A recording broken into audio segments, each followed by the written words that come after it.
हरि ओम तत्सत। हरि ओम तत्सत। धर्मक्षेत्रे कुरुक्षेत्रे समवेतायुत्सवः मामकः पांडवाश्चैव किम कुर्वत संजयः। धर्म क्षेत्र कुरुक्षेत्र के मैदान में कौरव और पांडवों की सेना आमने सामने खड़ी है।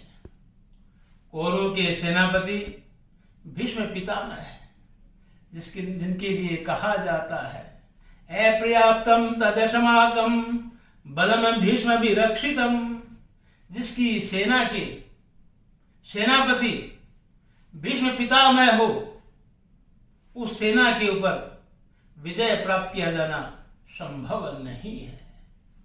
भीष्म पितामह अपराजित है, जिनको इच्छा मृत्यु का वरदान है, जो अखंड बाल ब्रह्मचारी हैं, गंगा के पुत्र हैं, जिनकी शिक्षा और दीक्षा स्वर्ग लोक में होती है, जिनके गुरु परशुराम जी हैं। दूसरी तरफ पांडवों की सेना में स्वयं नारायण, स्वयं केशव सारथी बने हुए हैं।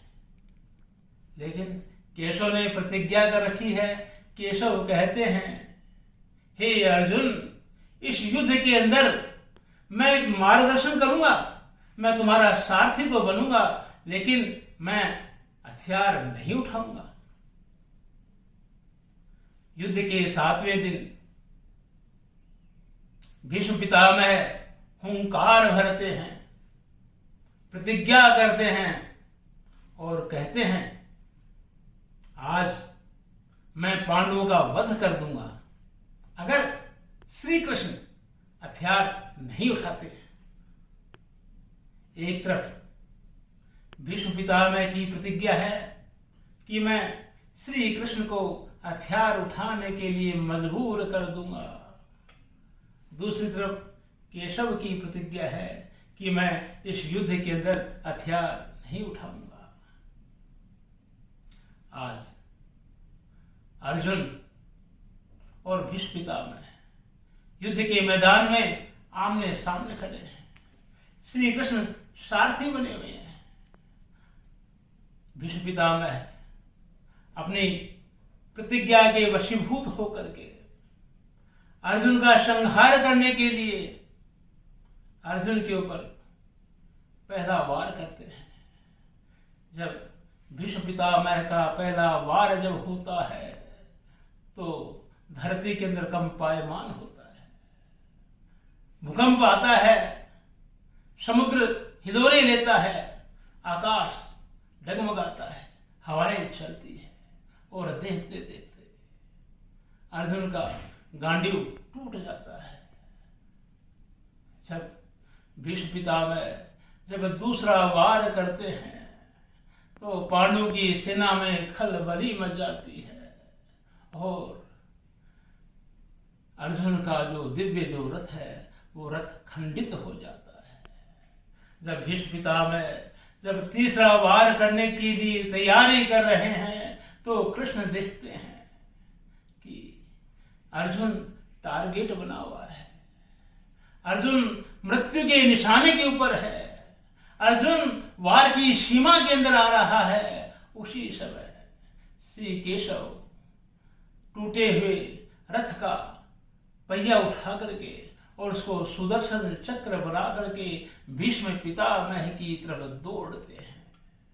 भीष्म पितामह ने जब देखा श्री कृष्ण ने हथियार उठा लिया है, रथ के पहिया को सुदर्शन चक्र बना लिया है, तो भीष्म पितामह गद गद होकर के रथ से नीचे उतरते हैं और श्री कृष्ण के सामने हाथ जोड़ करके कहते हैं, त्वम अक्षरम परमम वेदितव्यम, त्वम अक्षरम परमम वेदितव्यम, त्वमस्य विश्वस्य परम निधानम, त्वमवेव शाश्वत धर्म गोप्ता, सनातन त्वम पुरुषो मतो मे। हे सनातन पुरुष, हे परम पिता, हे केशव, मैं आपसे युद्ध नहीं करना चाहता।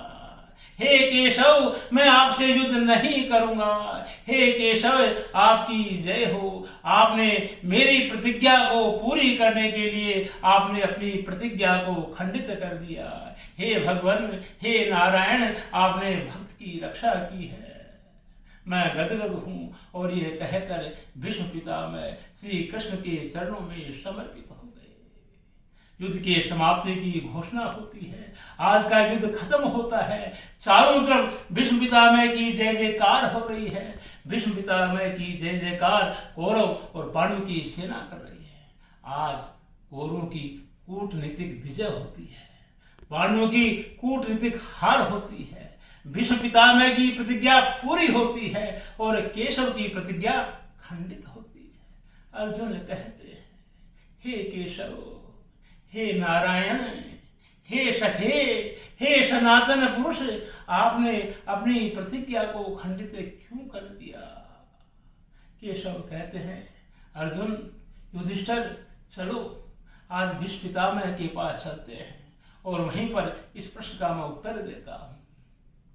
श्री कृष्ण, अर्जुन, युधिष्ठिर भीष्म पितामह के पास जाते हैं। भीष्म पितामह की जय जयकार हो रही है। भीष्म पितामह गदगद हो रहे हैं, खुश हो रहे हैं, प्रसन्न हो रहे हैं और कहते हैं, हे श्री कृष्ण, आपने मेरी प्रतिज्ञा पूरी कर दी है। मुझे पूर्ण संतुष्टि हो गई है। मैं युद्ध जो है विजय प्राप्त कर चुका हूं। श्री कृष्ण कहते हैं, हे भीष्म पितामह, ये सब आपकी पराक्रम का, आपकी वीरता का फल है। भीष्म पितामह कहते हैं, हे युधिष्ठिर, हे अर्जुन, मैं आज बड़ा खुश हूँ, बड़ा प्रसन्न हूँ। मैं कुछ देना चाहता हूँ, आप मेरे से मांगिए। कृष्ण का इशारा पाकर युधिष्ठिर कहते हैं, हे पितामह, यदि आप हमें कुछ देना चाहते हैं तो हम आपकी मृत्यु का उपाय पूछना चाहते हैं। भीष्म पितामह कहते हैं, युधिष्ठिर, मैं गंगा का पुत्र हूं। मुझे मेरे पिता शांतनु का वरदान है। मेरे पर कोई विजय प्राप्त नहीं कर सकता। मैं अपराजित हूं। मृत्यु मेरे वश के अंदर है। लेकिन आपकी सेना के अंदर एक परम योद्धा है जिसका नाम है शिखंडी। और ये जो शिखंडी जो है, ये पिछले जन्म में स्त्री था और इस जन्म में भी स्त्री है। लेकिन इसने शल्य क्रिया के द्वारा, शल्य चिकित्सा के द्वारा लिंग परिवर्तन कर वो पुरुष बन गया है। लेकिन मैं उसको स्त्री मानता हूं। अगर शिखंडी मेरे ऊपर वार करता है, अगर शिखंडी मेरे सामने लड़ाई करता है तो मैं शिखंडी के ऊपर वार नहीं करूंगा। मैं शिखंडी के ऊपर हथियार नहीं उठाऊंगा। ये भी मेरी प्रतिज्ञा है। श्री कृष्ण का इशारा पा करके अर्जुन और युधिष्ठिर लौट आते हैं। अर्जुन कहते हैं, श्री कृष्ण कहते हैं, हे अर्जुन, शिखंडी को ढाल बनाओ, शिखंडी को आगे करो और तुम शिखंडी के पीछे रहो और तुम तीर चलाओ, गांडीव चलाओ, धनुष बाण चलाओ और अपने धनुष बाण से भीष्म पितामह को घायल करो, भीष्म पितामह को पराजित करो। अर्जुन कहते हैं, हे केशव, ये क्षत्रिय धर्म के विरुद्ध है। मैं शिखंडी के पीछे नहीं हो सकता। मैं शिखंडी के पीछे छिपकर लड़ाई नहीं कर सकता। ये क्षत्रिय धर्म नहीं है। श्री कृष्ण कहते हैं, हे अर्जुन, जब मैंने आपका गीता का पाठ सुनाया था, जब मैंने गीता का संदेश सुनाया था, तब मैंने कहा था, मन मना भव मम भक्तो, मन मना भव मम भक्तो, मध्याजी माम नमस्कुरु, मामेव शशि सत्यमते प्रतिजाने प्रियोषि मे। हे अर्जुन, केवल आपको 4 काम करना है। मेरे में मन लगाओ, मेरी बात मानो, मेरी पूजा करो और मैं जैसा कहूं वैसा करो। आपके सारे कार्य मैं करूंगा। हे अर्जुन, तुम धर्म और अधर्म में मत जाओ, धर्म की परिभाषा में मत जाओ। मैं जो कुछ कहता हूं वही धर्म है।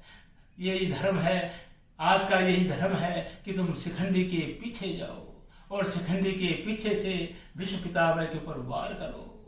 अर्जुन जो है श्री कृष्ण का कहना मानकर शिखंडी के पीछे जाते हैं और वार करते हैं और अपने वार से, अपने धनुष बाणों से भीष्म पितामह को घायल कर देते हैं, बाणों की सैया पर लिटा देते हैं और उनको सदा सदा के लिए युद्ध के मैदान से हटा देते हैं। श्री कृष्ण कहते हैं, हे अर्जुन, मैंने मेरी प्रतिज्ञा इसलिए तोड़ी क्योंकि मुझे भक्त की चिंता थी, मुझे युद्ध की चिंता थी, मुझे अर्जुन की चिंता थी। हे अर्जुन, मैं जो प्रतिज्ञा जो करता हूँ वो विश्व कल्याण के लिए करता हूँ, मेरे भक्त के कल्याण के लिए करता हूँ, मैं मेरे अहंकार के लिए नहीं करता। भीष्म पितामह की जो प्रतिज्ञा थी वो उनकी व्यक्तिगत प्रतिज्ञा थी और श्री कृष्ण की जो प्रतिज्ञा थी वो राष्ट्र हित के लिए प्रतिज्ञा थी, विश्व के कल्याण के लिए प्रतिज्ञा थी, मानव हित के लिए प्रतिज्ञा थी, भक्त के कल्याण के लिए प्रतिज्ञा थी। इसलिए भक्त का जैसा कल्याण होता है, विश्व का जैसा कल्याण होता है, वैसे ही प्रतिज्ञा को निभाया जाता है। इसलिए प्रतिज्ञा स्वयं के लिए नहीं होती है, प्रतिज्ञा विश्व कल्याण के लिए होती है। आओ आज हम प्रतिज्ञा के बारे में जानकर, समझकर और अपने जीवन को सत्यम शिवम सुंदरम बनाए। वंदे मातरम।